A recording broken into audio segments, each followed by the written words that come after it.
हाय, hello, नमस्कार. कशा आहात सर्व? मस्त ना? मस्तच राहा. सर्वांना सर्वप्रथम श्री स्वामी समर्थ. तुमचं माझ्या चॅनलवरती खूप खूप मनापासून स्वागत आहे. तर तुम्हाला सर्वांना आजचा दिवस खूप छान, मस्त आणि आरोग्यदायी जावो. तर आजचा टॉपिक आहे, हा व्हिडिओ रिक्वेस्टेड आहे. एका ताईंनी मला सांगितलेलं त्यांचा मुलगा 10वी आहे.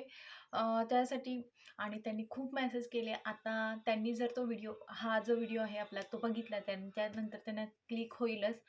आणि हल्ली काय होतंय, लाईव्ह आल्यानंतर सगळे रिक्वेस्टेड व्हिडिओज भेटतायत. त्याच्यामुळे होईल तितका मी तुम्हाला टाईम देऊन मी सेवा घेते, सगळ्या लिहून वगैरे आणि तुम्हाला सांगायचा प्रयत्न करते. कारण की कसं होतंय, खूप लोकं अपेक्षा आपल्याकडून ठेवतात आणि हा व्हिडिओ रिक्वेस्टेड ह्या आहे, की आता 10वीची आणि 12वीची एक्झाम आहेत.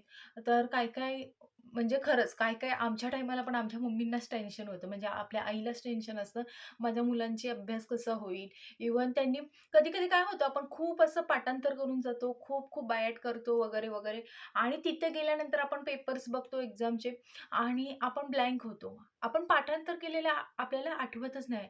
नाहीतर मग कन्फ्यूज होतो. इव्हन माझ्या बाबतीत पण होतं. मी पण आता म्हणजे पोलीस भरतीची एक्झाम वगैरे द्यायची, तेव्हा मला पण मी असं व्हायचं, लक्षात असायचं पण आपण कन्फ्यूज होतो. अरे हे होतं की ते होतं, ते होतं की ते होतं. तर असं सगळे प्रॉब्लेम्स होतात. पण हे लक्षात राहिलं पाहिजे. त्याच्यासाठी ही सेवा आहे, जी मी आमच्या ज्या केंद्रप्रमुख आहेत ताई त्यांच्याकडून घेतलेली आहे. कारण की मलाही काही-काही सेवा माहिती नाहीत. पण मी तुमच्यासाठी स्पेशली त्यांच्याकडून सेवा घेते आणि त्या देतात.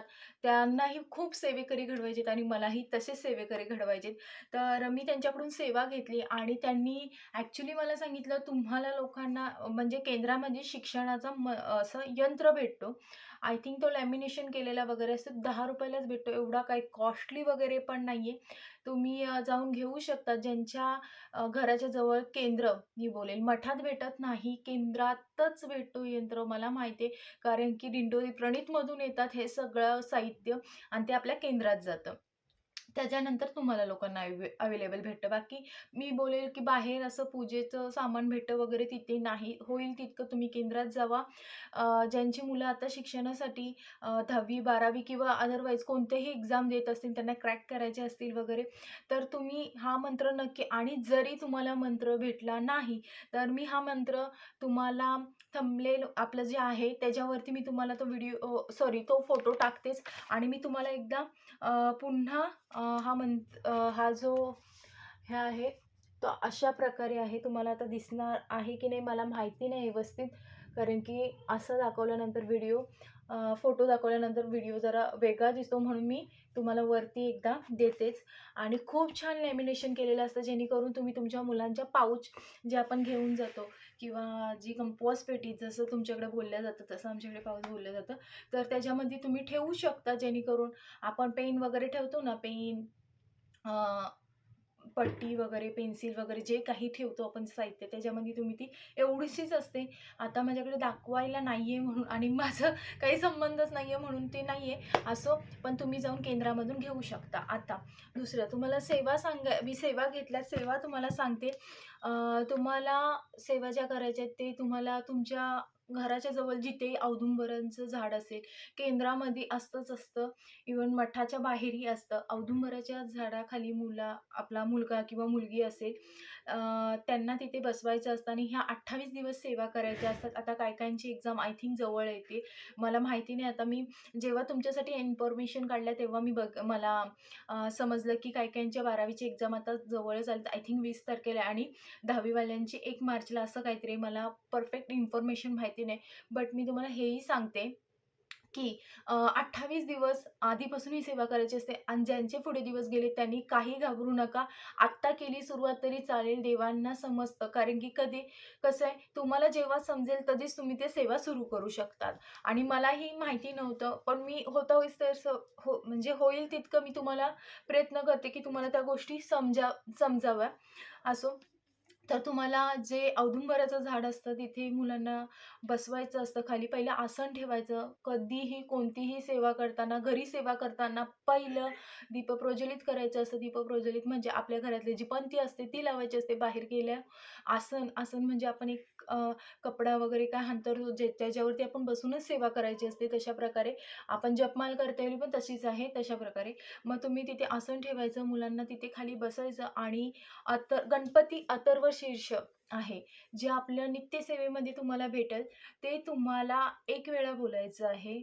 म्हणजे तुम्हाला नाही, तुमच्या मुलांना किंवा मुलीला, ज्या मुली असतील त्यांना 5 दिवसाचे प्रॉब्लेम्स वगैरे असतात, तेव्हा तुम्ही स्किप करा. त्याच्यानंतरही तुम्ही ही सेवा करू शकता. जी मुलं आहेत त्यांनी मला भरपूर अभ्यास आहे, हे करत बसलो तर माझी सेवा होणार नाही, असं रिझन देऊ नका. नाहीतर विश्वास नसेल तर सेवा करू नका. कारण की तुम्हाला त्याचा रिझल्ट पण भेटणार आहे.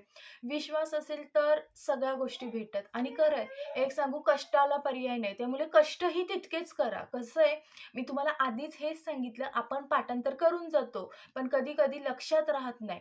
आपल्याला नशिबाचीही साथ लागते. नशिबाची साथ लागते म्हणूनच ह्या सेवा आहेत. जेणेकरून तुम्ही ह्या सेवा केल्या, तर तुम्हाला तेव्हा तिथं त्या-त्या टायमिंगला त्या-त्या गोष्टी आठवतील. ह्याच्यासाठी आहे. म्हणून तुम्हाला म्हटलं गणपती अथर्वशीर्ष एक वेळा बोलायचे तुम्हाला. स्वामींची माळ ज्या आहे, जो मंत्र आहे, माळ घेतली नाही तरी चालेल. स्वामींचा जो मंत्र आहे, तो 5 मिनिटं बोलायचा आहे. सूर्य देवाचा जो मंत्र आहे, तो 5 वेळा म्हणायचा आहे. सरस्वती मातेचा जो मंत्र आहे, तो 5 वेळा म्हणायचा आहे आणि गायत्री मंत्र हा तुम्हाला 5 वेळा बोलायचा आहे. इतकंच आहे आणि दुसरं काही नाही. इतक्या इझिली सेवा आहे. तुम्ही माळ घेऊन जाऊ, मग करू असं काही नाहीये. तुम्ही जाऊन फक्त तिथे हात जोडून किंवा नाही तुम्हाला हात जोडायचा ते पण जरा तुम्हाला हे वाटत असेल तरी मनातल्या मनात तिथे बसून तुम्ही एवढं तर करूच शकता. मला तरी वाटतं इतकं तर तुम्ही करूच शकता, की तुम्हाला गणपती अथर्व शीर्ष म्हणायचे. एक वेळेला पुन्हा सांगते, स्वामी समर्थांचं 5 वेळा मंत्र म्हणायचे किंवा 11 वेळा म्हणा मी म्हणेल. परत सूर्यमंत्र आहे तो 5 वेळा म्हणा किंवा 11 वेळा म्हणा मी म्हणेन. सरस्वती मंत्र तोही तुम्हाला 5 वेळा किंवा 11 वेळा म्हणायचा आहे आणि गायत्री मंत्र हा तुम्हाला 5 वेळा किंवा 11 वेळा बोलायचा आहे. ही तुमची झाली सेवा. आणि अजून एक आहे जी तुम्हाला नित्यसेवेमध्ये भेटेल. ज्यांच्याकडे नित्यसेवा नाहीये त्यांनी Googleवरती सर्च केलं तरी चालेल. पण मी तुम्हाला एक वैयक्तिक सांगू का? तुम्हाला सगळ्या सेवाचे जे मंत्र आहेत, जेव्हा मी आता तुम्हाला म्हटलं गणपती अथर्वशीर्ष ह्या सगळ्या गोष्टी आहेत ना, तुम्हाला नित्यसेवेमध्ये अवेलेबल भेटेल. काय होतंय, आपण जर केंद्रामध्ये जाऊन आपण ते यंत्र पण घेऊन आलो ₹10 वाला आणि जर आपण ते नित्यसेवेचं पुस्तक आणलं, तर तुमच्यासाठीच आहे ना, कायमस्वरूपी तुम्हाला होईल पण आणि तुमच्या मुलांना ह्याच्या पुढच्या सगळ्या सेवा आणि तुम्हालाही ह्याच्या पुढच्या कोणत्याही सेवा करायच्या असतील, तर तुम्हालाही उपयोगी पडेल. होईल तर करा. अशा पद्धतीने नाही जमलं तर तुम्हाला Googleवरती सगळ्या गोष्टी अवेलेबल आहे. आणि प्रज्ञा विवर्धन स्तोत्र हा तुम्हाला 28 वेळा बोलायचे. पुन्हा एकदा ऐका, प्रज्ञा विवर्धन स्तोत्र हे तुम्हाला 28 वेळा बोलायचे. तिथेच बसून औदुंबराच्या झाडाखाली. पुन्हा रिपीटमध्ये सांगू का? तर ऐका, गणपती असे अथर्वशीर्ष 1 वेळा म्हणायचे. प्रज्ञा विवंदर स्तोत्र हे 28 वेळा म्हणायचे. स्वामीचा जो मंत्र आहे तो 5 वेळा किंवा 11 वेळा म्हणायचे. सूर्य मंत्र हा 5 वेळा किंवा 11 वेळा म्हणायचे. सरस्वती मंत्र हा तुम्हाला 5 वेळा किंवा 11 वेळा म्हणायचे आणि गायत्री मंत्र तुम्हाला 5 वेळा किंवा 11 वेळा म्हणायचे. ही झाली तुमच्या मुलांची सेवा. आता मम्मी किंवा आई जे बोलत असतील मुलं ते, की आम्ही करू, आमच्या मुलांना अभ्यास करायचे, त्या त्या जागी आम्ही केलं तर चालेल का? नाही. एक्झाम त्यांना द्यायचे. एक्झाम देतेवेळी पण त्यांनाच आठवायचे. सगळ्या सेवांचा फायदा हा त्यांनाच होणार आहे. काही होत नाही 10-20 मिनिटं, मी तर बोलत नाही 10-20, अर्धा तास जाईल, अर्धा तास त्यांना करू द्या. त्यांची सेवा त्यांनाच करू द्या. हां, जर लेडीज ज्या मुली असतील, सॉरी, ज्या मुली असतील त्यांना जर प्रॉब्लेम्स असतील तर 5 दिवस तुम्ही ती स्किप करा, हे मी पुन्हा एकदा सांगते. पण करा. ह्या सेवाही तेवढ्याच महत्त्वाच्या आहेत. कधी-कधी असं होतंय, मी बघते की आपण सगळं एवढं पाठांतर करून जातो आणि मधल्या वेळातच असं होतं, की अरे काय म्हणजे काय राहिलं? कुठे राहिलं? नाहीतर आपल्याला अर्धच आठवतं, नाहीतर आपलं बॅकचंच आठवतं सगळं आणि मग पुढचं फ्रंटचं आठवत नाही. असं खूपदा होतं. पण असं होऊ नये ह्याच्यासाठीच ह्या सेवा आहेत, जेणेकरून आपल्याला ह्या एक्झाममध्ये आपल्याला चांगले पर्सेंटेज पाडायचे आहेत. कारण की तुम्ही केलेली असते दिवस-रात्र मेहनत आणि त्या मेहनतीवरती पाणी कधी येतं? जेव्हा आपल्याला काही केलेल्या गोष्टी आठवत नाही किंवा आपण प्लस मायनस होऊन जातो. हे बरोबर आहे का? हे चुकीचं आहे का? त्याच्यासाठी खरंच देवाची पण साथ तेवढीच लागते. आपण केलेली सेवा ही तेव्हा त्या टायमिंगला उपयोगी येते. खरंच आहे. माझ्या बाबतीत तर खूपदा झालेलं आहे, की बोलतात ना, की आठवायचं नाही वगैरे, तेव्हा आम्हाला सेवा सांगणारं कोण नव्हतं. आता तुम्हाला तेवढी तरी अपॉर्च्युनिटी आहे का तुम्हाला कोणतरी सेवा सांगते. हे झालं, ही तुम्हाला ही सेवा आहे, जी पहिली एक सेवा आहे आणि दुसरी एक पण सेवा आहे. आता ही मी तुम्हाला दुसरी सेवा सांगते. ही काकींनी सेवा दिलेली आहे. ही तुम्ही करू शकता. पण पहिली सेवा खूप प्रभावी झाली आणि ही पण सेवा प्रभावी आहे. पण ती कराच करा मी बोलेल आणि हीही करा. तर ही सेवा आहे 21 दुर्वांची. जी ही केली दोन्हीही सेवा केल्या तर अतिउत्तम मी तर बोलेन. काही नाही इतकीही सेवा काही हार्डली नाही आहे.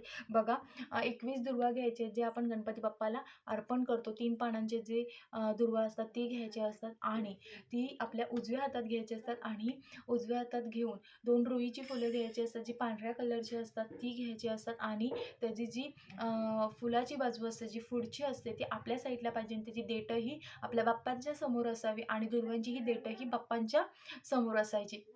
अशी घेतल्यानंतर तुम्ही आपल्या स्वामी महाराजांना आणि गणपती बाप्पांना विनंती जी आहे ती करायची असते आणि त्यांना तुमच्याबद्दल जे तुम्हाला काय इच्छा आहे त्या सांगायच्या असतात आणि तुम्हाला तुमचे एक्झाम क्रॅक करण्यासाठी काय काय गोष्टी बोलायच्या तितक्या तुम्ही बोलून घ्यायच्या आणि त्याच्यानंतर तुम्हाला एक वेळा गणपती अथर्व शीर्षम त्यांच्यासमोर बोलायचे. हे गणपती महाराजांच्या समोर ही सेवा करायची आहे तुम्हाला. दुसरी कुठेच करायची नाही. तुम्ही घरात बसून तुमच्या देवाराच्या समोर बसून मुलांनीच करायची, मम्मीनी करायची नाही. पुन्हा एकदा सांगते, ही सेवा मुलींनी ज्या मुली असतील त्या मुलींनी करायची, जी मुलं असतील ती मुलांनी करायची. मुलींचे जर 5 दिवसाचे प्रॉब्लेम्स असतील तर त्यांनी ते 5 दिवस स्किप करून ही सेवा करायची आणि मुलांनी रिझन द्यायचं नाही. आज मला इकडं गेलो, तिकडं गेलो, माझा अभ्यास नाही झाला, मी आता आज करणार नाही, मी उद्या करेन. नाही, या 28 दिवसाची सेवा आहे ना 28 दिवसच करा. कितीही उशीर झाला, रात्री-रात्री आपण जागतो ना आपण एक्झामच्या टायमाला, तशा प्रकारेच तुम्हाला ही करायचीच आहे. न स्किप करता करायची. मी इतकंही पुन्हा सांगेल आणि होईल ते तुम्ही सकाळीच करा. जमेल तितकी सकाळी-सकाळी करा. सेवा केल्यानंतरच तुम्ही अभ्यासाची तयारी करा. जी एक्झामची तयारी आहे ती नंतर करा.